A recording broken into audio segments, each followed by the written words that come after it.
Hello everyone, welcome to Cutie Pie Collective. Today we are going to be doing Becoming a Scribe, How to Make Medieval Scrolls Part 3, Sketching in our Illumination.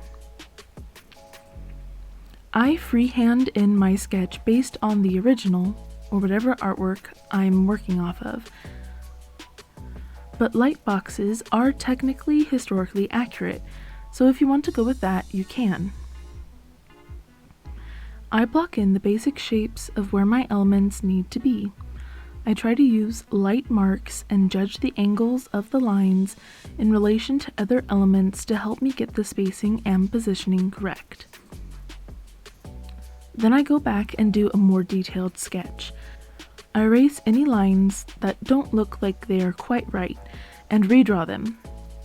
I also erase lines that I don't need as I go.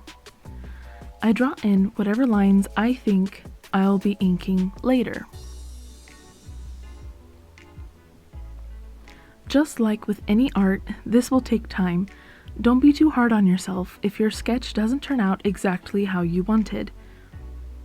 After you have your sketch finished, you have to decide if you want to ink first or paint first.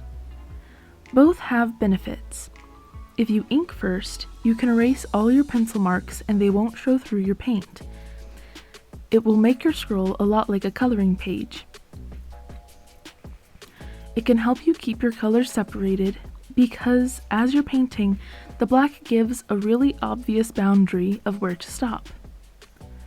But if you want to have that little bit more freedom and not worry about painting over your lines, you can paint before you ink.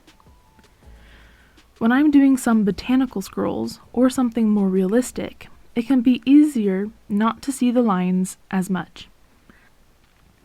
Also, sometimes the paint gets on the lines and it can look a little bit more messy.